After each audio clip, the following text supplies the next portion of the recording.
Juan Ángel Pollato, soy el fundador de Voluntari, el CEO de Bolies, y Emilio. Emilio, yo vengo de Colombia, ya nos escuchamos políticamente en la mañana y hago parte también del equipo de Bolies, que vamos a estar aquí compartiendo esta experiencia con ustedes del proyecto de Resiliation. Sí, vamos a ir rápido porque nos han pedido Bea que vayamos rápido, así que lo que somos Bolies ya conocéis, somos una Bicorp española que trabajamos ya desde hace muchos años.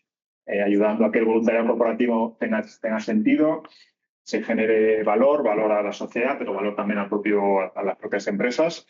Y en eso venimos trabajando, por eso, desde España, sobre todo en Europa y en América Latina, en Estados Unidos, con un equipo que, por cierto, mañana estamos a todo aquí en Madrid. Y estamos trabajando con las principales compañías españolas, internacionales, en ayudarles a que todo esto tenga sentido, ¿no? Y la idea del taller era compartir unas experiencias que hemos tenido sobre cómo adaptarnos, ¿no?, a un contexto, una situación de emergencia, que la realidad es cierto que terminamos actuando, pero muchas veces, por no haber tenido unas mínimas pautas, pues nos cuesta ser capaz de organizarnos. Compartiremos alguna experiencia y luego también algo de lo que vivimos en Valencia. Somos valencianos de origen y vivimos la gana en primera persona todo lo que vamos a compartir aquí. Y os compartía también mi compañero Emilio los resultados de un proyecto europeo que se finaliza en cuestión de un par de meses, un proyecto de 3 años, donde se ha trabajado también sobre cómo la sociedad civil tiene que actuar ante una situación. Como esto es un taller, aquí sí que en cualquier momento levantáis mano, interrumpís o comentad. Esta diapositiva lo que nos cuenta, vale, realmente el ciclo de emergencias, lo que normalmente conocemos es actúo cuando ocurre algo, pero la realidad es que es mucho más amplio, ¿no? Estamos hablando desde mitigación, cómo prepararnos, cómo recuperarnos y cómo obtener la propia respuesta. Lo cierto es que prácticamente todas las empresas se centran, el 98,2% se centran en la parte de la ayuda. Actúo cuando ocurre algo y prácticamente hay muy pocas que lo continúan.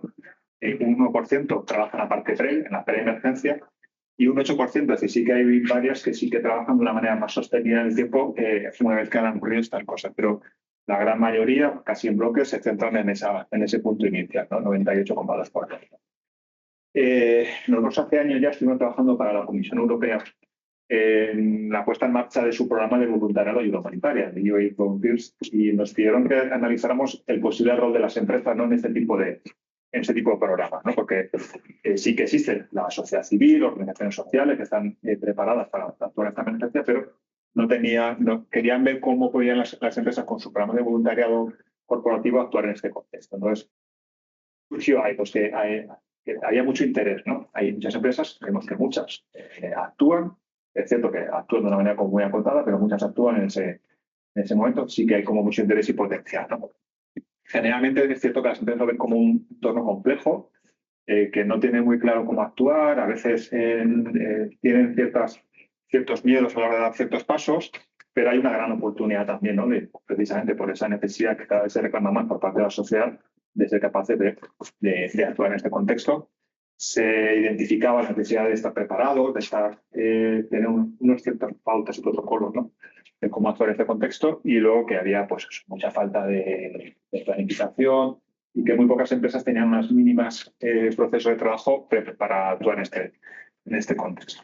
También quería compartir aquí, este es el Eurobarómetro que surgió a los pocos meses de la DANA, hace ya un año o más o menos.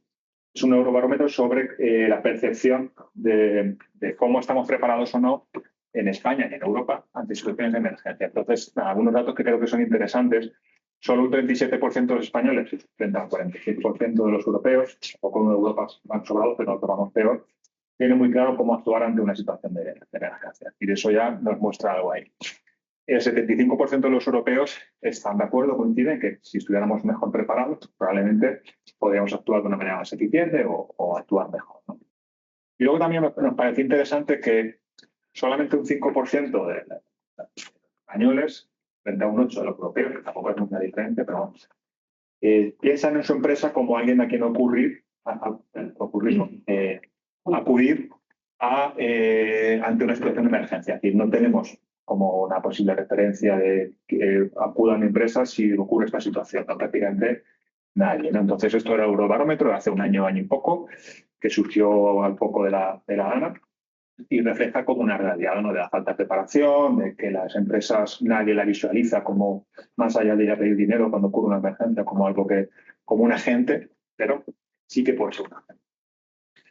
Entonces, ¿por qué? ¿No? ¿Qué pinta una empresa en todo esto? Como siempre, ¿cuál es el business case? ¿No? ¿Por qué una empresa tiene que meterse en estas cosas? Primero hay una demanda social. La realidad es que cada vez más la sociedad empieza a demandar un rol en general en los temas sociales a las empresas y de manera particular hay una expectativa de cuando ocurren estas cosas que la empresa pueda actuar, ¿no? Desde el punto de vista de reputación también. Existen oportunidades, también depende de cómo actuemos o cómo no actuemos. A veces una actuación puede terminar siendo un riesgo o una no actuación también, pero eso es una realidad. Desde el punto de vista de la licencia social para operar, es decir, cómo ser capaces de fortalecer una comunidad, un entorno en el que la empresa opera y cómo somos capaces de que esa comunidad sea una comunidad que esté mejor preparada, hay un compromiso, hay un bienestar. Eso revierte, ¿no? Positivamente en la propia empresa. Evidentemente impacta a los empleados, que muchas veces son los que demandan a su empresa que actúe, qué vamos a hacer, qué se está haciendo, y hay una exigencia que yo creo que cada vez mayor. Y luego nos parece que hay un espacio claro a cubrir. Lo hemos vivido en Valencia en la DANA y lo compartimos en la experiencia, pero nos parece que ese espacio a cubrir, que nadie está cubriendo ni sabiendo cómo cubrir, pues nos parece una oportunidad realmente, ¿no? Desde el punto de vista de cómo hacer algo que contribuya, algo distinto, algo que genere impacto, ese espacio donde todavía nadie termina de posicionarse nos parece como una gran oportunidad. En ese estudio, como os decía, yo os digo que concluíamos, ¿no? Veíamos que el rol de las empresas cada vez es mayor. Cada vez hay más empresas que están actuando en este contexto. Que cada vez más las empresas actúan a través de sus voluntarios. Eso es algo que se está viendo, evidentemente. El voluntariado, salvo voluntariado internacional, requiere cierta proximidad geográfica, pero estamos viendo que cada vez más programas de voluntariado están actuando. Que cada vez más empiezan a haber alianzas ya formales entre empresas, entidades sociales, organismos públicos, que empiezan, no hay muchas, pero se empiezan a ver y a formalizar ese tipo de alianzas para actuar ante una situación de emergencia. La realidad es que parece que el voluntariado corporativo, en ese ciclo que dibujábamos, evidentemente hay que estar en la ayuda, pero puede tener mucho más sentido o mucho sentido en el resto del ciclo. Por ejemplo, estábamos hablando antes en el caso de Venezuela, y la realidad es que la capacidad más allá de la ayuda económica en una crisis como de Venezuela de una empresa es compleja, pero sí que puede tener mucho sentido en lo que es el proceso de recuperación, ¿no? En ese ciclo que es la preemergencia, la mitigación y la postemergencia, las empresas pueden tener un rol quizá de mucho más sentido. No quiero decir que deje de actuar en la emergencia, pero que solamente nos ponemos el foco ahí cuando realmente hay muchas posibilidades de hacer muchas cosas. Y que el voluntariado corporativo pues tiene una capacidad de aportar conocimiento técnico, humano, etcétera, a este tipo de situaciones que nos parece como una oportunidad. Entonces, voy a compartir también cómo nosotros hemos trabajado con algunas empresas, cómo adaptar programas de voluntariado corporativo con unos mínimos protocolos, ¿no? Y procesos para estar mejor preparados ante una situación de emergencia. Una opción, hay muchas más, pero aquí es como nosotros, por ejemplo, lo hemos hecho. ¿Qué es lo que hemos hecho y lo que recomendamos, ¿no? Tener una organización interna dentro del propio programa de voluntariado. Hablamos de cómo adaptar nuestro programa de voluntariado para que ante una situación van a seguir ocurriendo más al norte, más al sur, más al este o al oeste, actúa de una manera más eficiente. Tenemos que tener una organización específica, ¿no? Dentro del programa, ahora iremos una por una rápido también.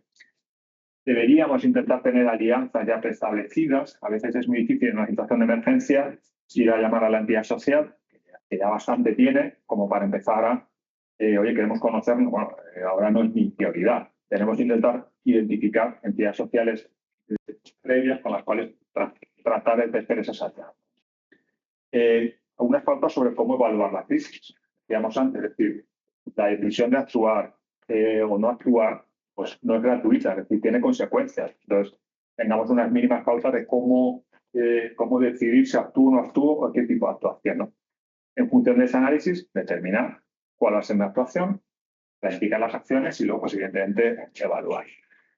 Muy rápido también. ¿Qué sugerimos? Pues crear dentro del programa de voluntariado un comité de respuesta a crisis. Aquí hemos puesto algunas de las funciones, que es algo que evidentemente hay que adaptar, pero ese comité es quien se constituye, se determina dentro del programa de voluntariado y es el que tiene que desarrollar la planificación de cómo, por ejemplo, establecer esas alianzas, con qué tipo de relaciones sociales, cómo el comité es quien evalúa, ¿no? Cuando hay una situación de crisis, el quien evidentemente no toma decisiones, pero sí recomienda, es el que analiza, ¿no? esos aliados, es quien decide, ¿no? O sugiere cuándo hay que actuar, cómo hay que actuar, que ayuda en la gestión de la comunicación también, ¿no? Son un grupo de personas que, ahora hablaremos de la formación que deben tener, tienen capacidad, ¿no? de orientar, de guiar a su propia empresa a la hora de comunicar, de decir, de actuar, no actuar, de qué manera. Entonces, esas son algunas funciones que hemos recomendado que tenga ese comité y que participa, por supuesto, también en la parte de la evaluación. Muy importante la formación, como decía. Nosotros sugerimos dos tipos de formación. Pensamos que es bueno que haya una formación en general, ¿no? A todos los voluntarios y voluntarias de los programas de las empresas con las que trabajáis. Pensamos que la realidad es que, hemos visto antes, hay una necesidad bastante estructural, hay una cultura de la emergencia, con lo cual, ¿por qué no? Dentro de la oferta formativa que estamos ofreciendo a nuestros voluntarios, pongamos algún tipo de módulo, hagamos algo sencillo, donde unos protocolos, elementos básicos de cómo, en este caso en España, están organizados los temas de seguridad y de emergencia. Cómo ser capaces quizás de hacer unos mínimos atención a personas lesionadas, cómo ser capaces de primeros auxilios, ¿no? De cómo hacer una atención temprana. Algo que también es muy importante cuando hemos hablado con las instituciones de emergencia, convertirnos en alertantes cualificados. Alertante cualificado quiere decir es una persona que, por ejemplo, sabe qué tipo de información hay que dar y de qué manera cuando llamas a de emergencia, por ejemplo, cuando ocurre un accidente. Es decir, es algo que parece de perogrullo, pero muchas veces no lo es, ¿no? Entonces, hay unos mínimos, tenemos un módulo de formación que básicamente es súper sencillo, pero de alguna manera son unas pautas que pensamos que cualquier persona en este país o en cualquiera debería tener. Por lo cual, oye, ¿por qué no lo planteamos como una acción formativa para nuestros voluntarios? Y luego una formación que es algo más extensa para ese comité, ¿no? Ese comité incluso, depende ya del tipo de empresa y los centralizados o descentralizados que estemos, podemos también generar, ¿no? Esos líderes de voluntariado que tenemos y podemos ampliar la formación, pero ya es una formación que va un poco más allá, ¿no? Es una formación que trata de alguna manera de saber más cómo actuar, cómo organizarnos, cómo ser capaces de valorar una cierta crisis. No hablamos de una formación súper compleja, pero sí que pensamos que ese grupo, tanto las personas de ese comité como esos líderes, ¿no? Dependiendo de la estructura, debería tener a la hora de orientar, ¿no? Decimos que estas personas son las que nos van a ayudar como compañía a decidir qué hago, qué no hago, con quién, y por eso sí que esa formación es muy importante. La primera, sinceramente, la abriríamos a cualquier persona voluntaria, bueno, a cualquier persona, pero por supuesto a cualquier persona voluntaria, y la segunda para esos líderes, ¿no? Que nos ayuden a la gestión de esa ayuda. ¿Alguien quiere levantar la mano? O encantado, no hay problema. Otro de los elementos que es súper importante y que no nos sirve ponernos cuando está la propia emergencia es esa red de alianzas, ¿no? Es decir, eso solo funciona si se ha trabajado previamente. Tenemos que evaluar geográficamente dónde actuamos. De alguna manera ser capaces de tener identificar qué tipo de organizaciones sociales son las que actúan, de qué manera, con quién establezco ese contacto. Es decir, tenemos que tener identificada previamente con quién trabajaríamos si ocurriera una situación de este estilo, ¿no? Y eso permite de alguna manera que ya seamos capaces de trabajar con estas organizaciones, seamos capaces de apoyarles con programas de voluntariado profesional, es decir, que se establezcan esos vínculos que, repito, ante una situación de emergencia, pues es difícil que tengamos la capacidad de tratar de conocernos, de contar de quiénes somos, qué tipo de recursos tenemos. Yo creo que eso es súper importante. Y esa lista, de alguna manera, pues, también nos ayuda a canalizar donaciones, ¿no? Que muchas veces nos pasaba hace unos días, ¿no? Oye, ¿a quién podemos donar dinero para esta situación o esta otra?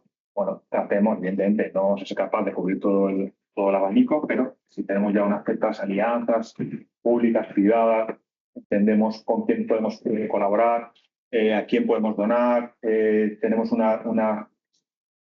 un vínculo no establecido, va a ser que toda nuestra actuación sea mucho más eficiente. Y a partir de ahí, os digo, se trata de construir esas alianzas. Ojalá nunca haya que utilizar esa red, pero es fundamental y sí que se nota mucho cuando tenemos esas red tejidas, que si no la tenemos y vamos, como suele ocurrir, de repente desde cero pues a tratar de conocernos y de establecer esas alianzas. Aquí, Beatriz, como haces el amor de este tema, si tú quieres también intervenir sobre cómo os ha ocurrido en Venezuela, ¿no? Por ejemplo, a la hora de con quién podéis trabajar o con quién estáis pudiendo colaborar de alguna manera, nos puedes compartir también. Es que desde la pata de voluntariado no tenemos demasiada información porque en nuestro caso al final hemos establecido que era más importante el Si quieres la que te he hecho, Sí, me ha hecho un atraco. Yo soy Beatriz Sousa y yo estoy en voluntariado en Fundación Mafre. Y bueno, es que me ha preguntado antes una persona, nos ha puesto Panafen en contacto y nos ha dicho cómo estáis gestionando. Y la decisión en este caso ha sido proteger al voluntario. El sitio no es seguro, el entorno no es seguro, es corporativo. Entonces, una empresa no puede mandar a sus empleados a que se jueguen la integridad física para ayudar a todos. Lo que sí hemos hecho es con entidades, que ahora mismo no puedo decir los nombres porque no estoy en esa parte, con las que ya había colaboraciones previas, como decía Juan Ángel, que es importantísimo tener una red previa con unos socios de confianza. Y cuando ocurre una cosa de estas, y nosotros en nuestro caso tenemos un fondo de ayuda de emergencia que hemos movilizado, más o menos teníamos más sencillo saber dónde podías destinar el dinero porque había entidades con las que ya hemos estado haciendo cosas y sabíamos que el dinero iba a llegar donde tenía que llegar y cómo tenía que llegar. Y bueno, en este caso, por ejemplo, hay muchos temas de política y de realidades complejas que hacen que en este caso concreto no conviene enviar nada. Necesitan el dinero para allí hacer las gestiones que tengan que hacer. Pero bueno, en la parte de voluntariado hay veces que no te queda más remedio que no mover. Porque tú como empresa, si eres empresa, no puedes enviar a tu plantilla que se jode. Y ahora hablaremos de ese proceso de decisión, de Claro. cuando hay que decidir, igual no hacer nada, es decir, de momento no actúo, pero a veces hay que tomar esa decisión. Pero a lo mejor luego en la reconstrucción faltan manos. Y ahí normalmente nosotros sí que vamos y tratamos de... Sí, nosotros hemos tenido un caso, somos de Bolívar en Portugal, y hubo unas tempestades en octubre, en la que en la parte del norte de Lisboa pues tuvimos daños muy significativos de todo tipo, donde tampoco tuvimos muchos pedidos de empresas que querían ir a ayudar, pero todas las organizaciones civiles y los ayuntamientos, etcétera, nos dijeron que en este momento no aceptaban voluntarios en una situación diferente a la de Valencia, donde sí que podían ir a quitar barro. Es una situación en la que sobre todo fueron carreteras que fueron perjudicadas mucho. Luego hemos podido ir a los bosques y ayudar a limpiar y eso, y sobre todo los tejados de las casas. Y después de este primer momento de incertidumbre y peligroso, lo que quería era gente más técnica. Entonces, yo pienso que es muy interesante lo que está comentando Juana, de hacer una preparación, intentarnos hacer alianzas anteriormente para después ver realmente dónde podemos ayudar y de una forma célere, ¿no? Sí, porque además las empresas muy grandes, y estoy pensando en un Mapfre, Sí. en un Repsol, en cualquiera de estas, todas tienen departamentos de seguridad y todas tienen planes de autoprotección y todas tienen un perfil de un profesional que puede ayudar a entidades sociales o a quien sea a hacer estas pequeñas formaciones. Y esto estaría dentro de lo que es esto. Claro, ¿no? Y que aporta al final en lo que comentaban en el voluntariado basado en competencias profesionales. Que sabemos además que vamos a tener incendios todos los veranos, que vamos a tener inundaciones, que vamos a tener los vientos estos huracanados. Lo que pasa es que no pinta, es verdad que no pinta tan bonito. Quiero decir, no mola tanto, por decirlo coloquialmente, es decir, he hecho una formación de cómo actuar en caso de emergencias, que he insertado a este pobre chico que tenía malas cartas en la vida y ha conseguido tal. O no queda igual de bonito, pero es que es igual de necesario. Sí. Si quieres por ahí y luego María. No, un poco como técnico de la compañía eléctrica, o sea, no sé, a nivel nacional o Portugal, pues hay ignorancia. Protección Civil no tiene esa capacidad de coordinar recursos de las compañías. O sea, porque luego cuando ocurren las catástrofes hay una desinformación total, parece que todos son caos. sé, y dudo mucho, y dudo mucho que sea tan caos, pero Sí, claro, eso no sé si Protección Civil hace ese papel. de las empresas no, sí que tiene un papel diferente, pero la realidad, hablamos de Venezuela, pero nosotros vivimos en Valencia hace 2 años escasos y es Valencia.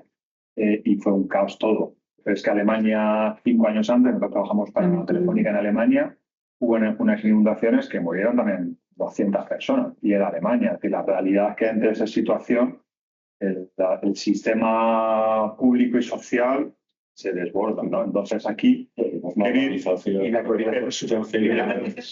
Trabaja con voluntarios. Es un tema. Es que vengo del mundo, yo no me dedico a eso, antes me dedicaba de protección civil, de emergencias de inundación, roturas de presas, tal, y pues parecía que estaba medianamente. Yo me acuerdo esta Yo sé que si en Valencia, claro, pues si en Valencia, si el tema eléctrico resultaron, no sé, estuvieron a oscuras, no sé cuánto tiempo, por ir al otro lado y al calle, es su zona. Supongo que mi empresario no me dedicó a la distribución, entiendo que en mi empresa habrá un equipo de emergencias de distribución. El problema también son los daños, ¿no? Que queremos todo para ayer. O sea, se han caído todas las redes eléctricas y queremos tenerlo mañana. No sé si es posible o no. En todo caso, por poner un poco de foco, hablamos de la parte de voluntariado, es decir, Iberdrola, Telefónica tienen equipos preparados para cómo actuar. Sí, bueno, que luego puede tener otro escalón de gente menos especialista, pero que ese tiene que ser el rol del voluntario en general. Son El voluntario no tiene que ser a priori el que tiene que restablecer la conexión eléctrica, ¿no? Es un sistema profesionalizado, pero los voluntarios sí que pueden tener una actuación diferenciada, más profesional, menos profesional, más asistencia, porque muchos lo vivimos en Valencia, era pues lo que hacía un voluntario con una pala, pues es que venía detrás todo el día y una máquina, no era, pero era, por ejemplo, una conexión humana. Sí, pero me refiero que yo que sé, una vez que das una entrada pues en Valencia, no distribuimos la energía en Valencia, una vez que le das entrada, pues claro, entra toda la maquinaria de la compañía, si no manda un equipo de intervención profesionalizado, todo lo puede dar, meter escalones de... Sí. Pero creo que no se trata de que el voluntariado sustituya a una actuación profesionalizada, pero que la profesionalización muchas veces se ve desbordada. Y hablamos de la Unión Europea, imaginaros ya fuera de, ¿no? María. Yo iba a agregar a la experiencia que transmitía Miguel, que justamente fue con Fundación Endesa, que los voluntarios con Acción Endesa fueron a Portugal, y lo que se hizo ahí en el momento de no poder llegar hasta ese lugar o hasta la zona cero, digamos, la última milla, sobre todo por temas de infraestructura y de seguridad de los voluntarios, lo que se hizo fue tomar 2 medidas que también se pueden tomar, que es, no puedes llegar hasta el último lugar, pero ¿hasta qué tan próximo se puede? En este caso fueron 3 ciudades, Abrantes, Oporto y Lisboa, y en ese sentido, ¿dónde puedo ubicar en este momento? No podían trasladarse los voluntarios, entonces se diversificó las posibilidades de ayuda. Entonces, lo que un poco de lo que tú señalabas, ¿no? Es tener esos vínculos con entidades y no solo en el momento y la entidad que va a estar ahí en esa última milla, sino también con algunas otras entidades y hasta en otras ubicaciones que puedan dar soporte.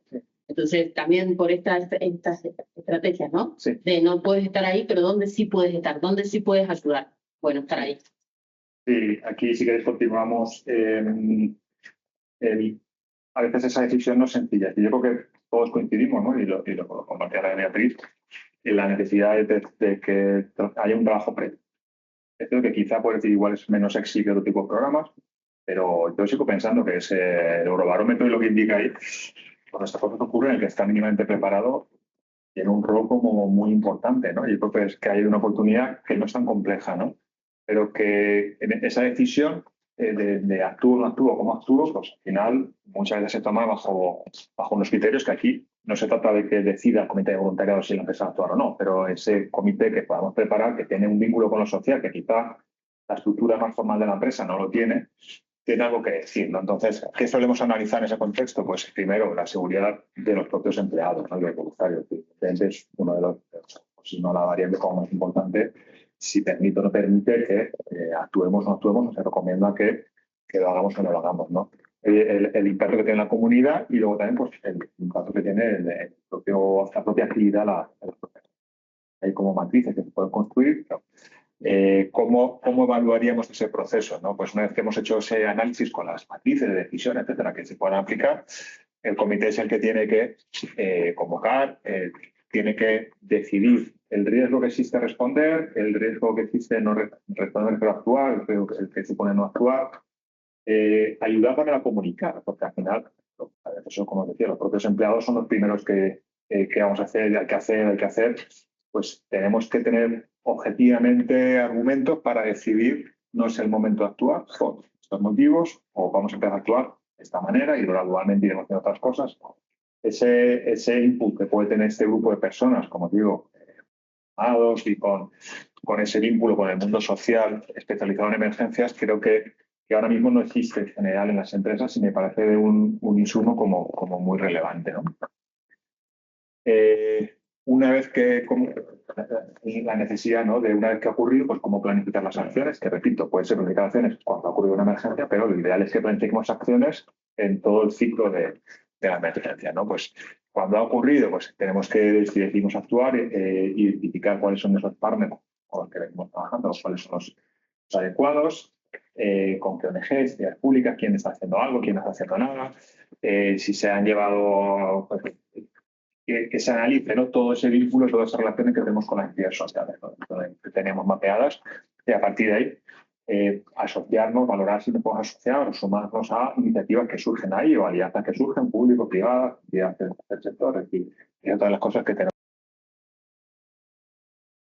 Muy importante, como os decía, la comunicación. De hecho, después Emilio contará el primer documento que generó este proyecto Horizon que os contábamos, se centraba precisamente en los problemas de comunicación, ¿no? Ante una situación de emergencia, y aquí también este grupo de personas es un agente como muy valioso a la hora de cómo comunicar interna y externamente la posición de la empresa ante una situación de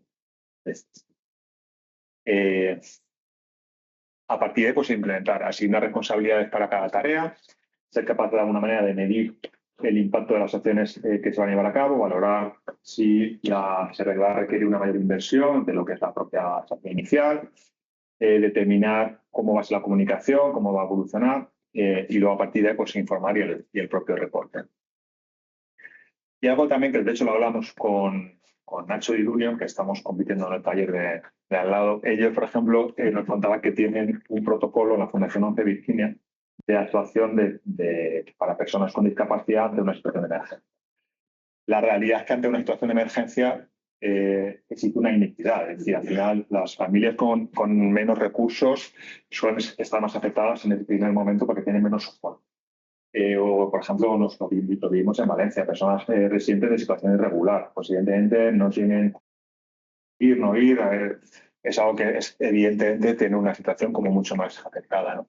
A veces los problemas de idioma, problemas de salud mental, problemas de personas con discapacidad. Es decir, deberíamos contemplar, en la medida de nuestras posibilidades, que eso es una realidad que ocurre y como digo, existen recursos y la propia Fundación 11 tiene una guía de cómo actuar personas con discapacidad ante una situación de emergencia, por ejemplo. Bueno, ya teníamos ahí, os digo, de la experiencia que vivimos en Valencia, hicimos unos tips, ¿no? De cómo actuar, cómo estar preparados, que tampoco voy a detenerme más porque se nos echa el tiempo encima, pero también un poco por compartir lo que fue nuestra experiencia en Valencia, que colaboramos con muchas empresas, Endesa una de ellas, y cómo actuamos nosotros, porque no sé si para bien o para mal, que estábamos en el momento adecuado, el lugar que tocaba, ¿no? Pero, ¿qué hicimos allí, no? Primero, identificar en terreno las necesidades, repito, nos llamó mogollón de gente, pero bueno, a unos niveles que no podéis ni imaginar, de personas que nos llamaban particulares a las 4 de la mañana, que habían voluntariado Valencia y o sea, había una necesidad imperiosa y empresas que nos llamaban, oye, me ha dicho que tenemos que ir para allá, que hubo mucha presión de actuar muy rápido, ¿no? Y la realidad es que pues a veces no se puede actuar tan rápido, ¿no? Entonces, lo primero que hicimos fue, como teníamos equipo en terreno, identificar en terreno cuáles eran las necesidades. Las necesidades que además iban evolucionando. Cada día al principio, cada semana después, las necesidades iban cambiando. Entonces teníamos una información de primera mano de cuál era la necesidad real en ese momento, que igual a la semana había cambiado, ¿no? Entonces cuando fuimos capaces de identificar bien esas necesidades, cuando fuimos capaces de identificar y planificar cuál va a ser la intervención, la verdad es que fue bastante rápido, pero hasta en ese momento no dimos pie a que las empresas empezaran a mandar voluntarios, ¿no? A partir de ahí, como os decía, fue todo como evolucionando muy rápido y teníamos que ser capaces de tener como una primera mano, un palpito de qué se necesita ahora, pero claro, normalmente la empresa necesita un mínimo de planificación. Si te diríamos hoy no vas a venir mañana, a veces necesitas una semana, ¿no?, de planificación, pues es que igual lo que ocurre en la necesidad ahora dentro de una semana es diferente, ¿no? Entonces tuvimos que estar como muy pendientes de cómo evolucionaba, ¿no? Y luego además ya no solo pensar en la propia actuación de emergencia pura y dura, sino planificar, ¿vale?, qué se va a necesitar dentro de un mes, qué se va a necesitar dentro de 6 meses, ¿no? Y ahí es donde las empresas empiezan a tener un abanico mucho más grande de intervención, ¿no? Toda la parte de reconstrucción económica, de recuperación, el padecimiento del sector, de la zona afectada, etcétera, ¿no? Una de las cosas que hicimos fue un documental que surgió de una manera como muy espontánea, porque el equipo de John Mitchell estaban con nosotros allí y tomamos imágenes, ¿no?, de lo que fue el voluntariado en esa situación, y al final de esas imágenes se convirtió en un documental que la verdad es que ha tenido dentro del mundillo de los documentales bastante reconocimiento. Tengo un tráiler de 2 minutos que lo voy a compartir, que refleja lo que supuso en esos primeros días el voluntariado en esa catástrofe. El día martes de la semana pasada, pues sobrevivimos, que ya es bastante. Sobrevivimos a que se nos llevara el agua. Valencia amanece ante la peor catástrofe natural de la historia del país. Testimonios hay muchos, mil historias, porque somos un montón de pueblos. La primera sensación fue impotencia. Por mucho que la gente diga que lo ve en la televisión, nada es comparable a la situación real. Ahora, ya está. Escúchame, que yo el primer plato caliente me lo comí antes de ayer, ¿eh? Esto es una mierda. Es increíble lo que está pasando. Increíble. Y aquí dejaos de la mano de Dios. Dijimos aquí, ¿cómo vamos a salir de esta? ¿Por dónde empezamos? Con el agua y todo el fango se iban, pues, las fotos, los recuerdos, nuestras vidas. Miles de voluntarios se han movilizado de manera inmediata para ayudar a los afectados. Veíamos el desastre, lo que estaba sufriendo la gente y dijimos, tenemos que ir. Y no nos podemos quedar en nuestras casas tranquilas pensando todo lo que está pasando aquí. Todo el mundo tiene que acudir, de una manera o de otra tiene que ayudar y aportar. Te sientes muy sola, pero ver cómo nos entendemos más que nunca y hay más empatía que nunca también hace que esa soledad sea menos pesada. Posible nombrar a todas las personas y colectivos que nos están ayudando. Nunca pensaba yo que había gente que sin ánimo de nada estaba aquí ayudándonos. Ver la cantidad de gente que les preguntas quién eres, por qué vienes y nos dicen porque lo necesitáis. Porque siempre... Yo creo que algo de lo que como aprendizaje también vivimos ahí se demostró la importancia de las empresas en ese contexto, porque ante ese caos lo que se requiere es organización, planificación. Y en realidad que hubo un fallo clarísimo, ¿no?, de la administración, en este caso, a la hora de planificar y poner orden.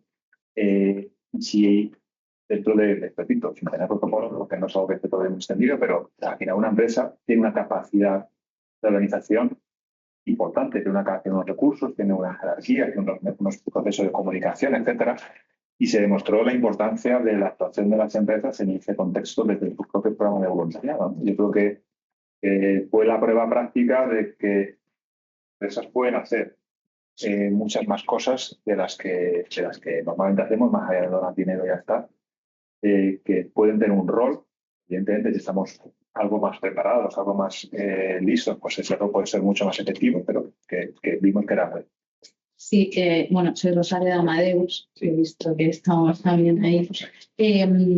Simplemente añadir una cosa, que es que muchas veces cuando pensamos en catástrofe y voluntariado, estoy totalmente de acuerdo con lo que ha dicho la compañera Mafre, que las empresas no pueden llevar a nuestros empleados, pero no en el caso de Venezuela porque se ha recomendado no hacer donaciones de productos, pero en otras catástrofes sí que se pueden organizar a lo mejor en las empresas una serie de recolecciones de productos y llevarlos a los puntos de recogida. Esas horas son también voluntariado y yo sé que muchas veces lo que queremos es estar ahí en primera línea y ayudar y ver y estar al lado de esas personas afectadas, pero también hay otro trabajo y otras opciones de voluntariado que están alejadas de la catástrofe pero están contribuyendo a la catástrofe. Sí. Entonces, Una de las primeras cosas que hicimos, allí hubo un problema logístico. Te mando un contenedor, pero mandes un contenedor. Si es que no hay donde.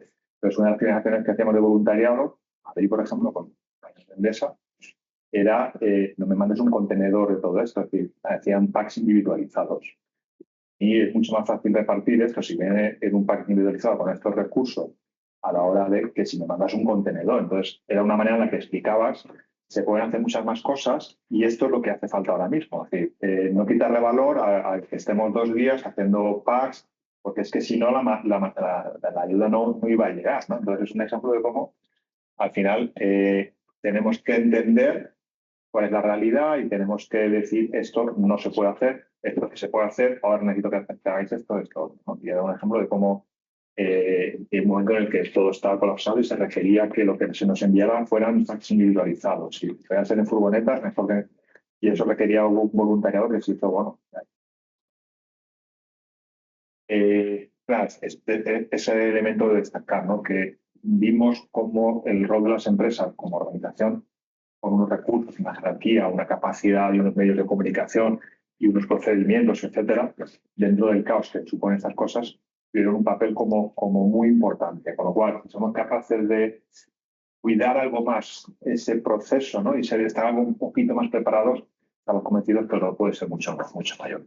Y como ya nos queda poco tiempo, paso a Emilio que nos comparta algunas conclusiones del experto europeo.